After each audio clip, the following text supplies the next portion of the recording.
आप सबको पता होगा आज भारतीय जनता पार्टी शासित तीनों एमसीडी में नए महापौरों की नियुक्ति हो रही है। जो पुराने महापौर थे उनका कार्यकाल खत्म हो गया है और नए महापौरों का नियुक्त किया जा रहा है तीनों एमसीडी में।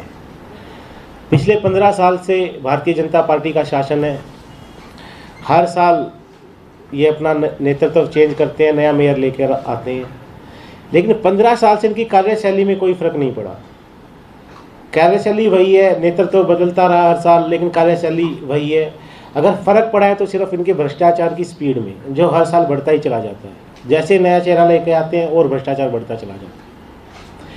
और आज अगर पिछले 15 साल की भारतीय जनता पार्टी की अगर उपलब्धि की बात करें कि 15 साल में एमसीडी की अगर कोई उपलब्धि है, तो मुझे ऐसा लगता है इनकी एक ही उपलब्धि है कि दिल्ली के तीनों कोने पर इन्होंने जो कूड़े के पहाड़ बना दिए, एकमात्र इनकी यही उपलब्धि है। इसके अलावा आप दिल्ली की जनता में के बीच जाकर बात करोगे तो एमसीडी को मोस्ट करप्ट डिपार्टमेंट कहते हैं।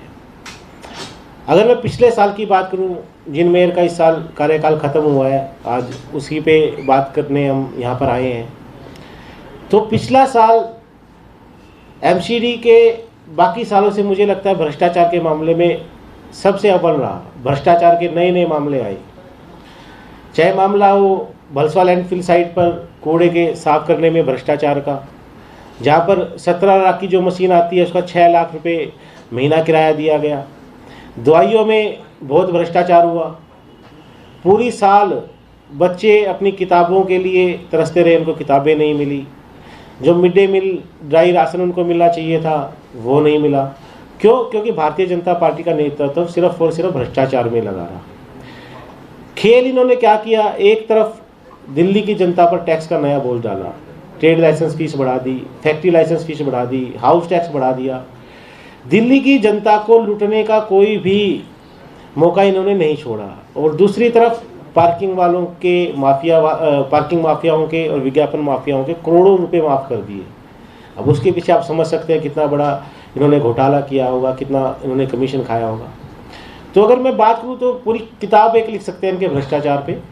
तो जो पिछला साल रहा सिर्फ और सिर्फ भ्रष्टाचार इन्होंने किया। आज नॉर्थ एमसीडी की नौबत ये आ गई है कि कोर्ट को उनको ये कहना पड़ रहा है कि आप अपनी संपत्तियों के कागज़ हमारे यहाँ पे अपनी डिटेल विवरण हमें को दो, हम उसको बेचकर कर्मचारियों की सैलरी और पेंशन देंगे। पिछले साल में नॉर्थ एमसीडी ने 9 प्रॉपर्टियाँ अपनी बेची भी हैं। मतलब हालात ये आ गए हैं कि जो इनके पास था वो तो इन्होंने लूट लिया, अब एमसीडी की प्रॉपर्टियों को बेचकर अपनी जेब भर रहे हैं। आज फिर ये नए चेहरे लेकर आए हैं, लेकिन जो भी चेहरे आते हैं मुझे ऐसा लगता है कि भारतीय जनता पार्टी का जो ऊपर का नेतृत्व है, वो जो भी अपने मेयर बनाता है, जो भी चेहरे लेकर आता है, वो सिर्फ पैसा इकट्ठा करने के एक एजेंट के रूप में लेकर आता है। वो कुर्सियों पर बैठते हैं और पैसा इकट्ठा करके अपने नेताओं तक पहुंचाते हैं और अपनी जेब भरते हैं। तो अभी जो नए चेहरे लेकर आए हैं, मुझे नहीं लगता इससे कोई फ़र्क पड़ेगा। दिल्ली की जनता भारतीय जनता पार्टी के 15 साल के शासन से उकता चुकी है। कहीं कोई सफाई नहीं हो रही, कोई मूलभूत काम जो दिल्ली की जनता के लिए होना चाहिए कोई काम नहीं हो रहा, सभी कर्मचारी परेशान हैं। तो ये जो भी बदलाव कर ले दिल्ली की जनता समझ चुकी है। और जब 6-7 महीने बाद चुनाव होने जा रहे हैं, उसमें दिल्ली की जनता इनको बखूबी जवाब देगी। जो उन्होंने 15 साल का भ्रष्टाचार करके और एमसीडी को खोखला कर दिया है, दिल्ली की जनता को और एमसीडी के कर्मचारियों को परेशान कर दिया है, तो दिल्ली की जनता बखूबी इनको जवाब देगी आने वाले चुनाव में, और भाजपा का सुपड़ा साफ होना तय है।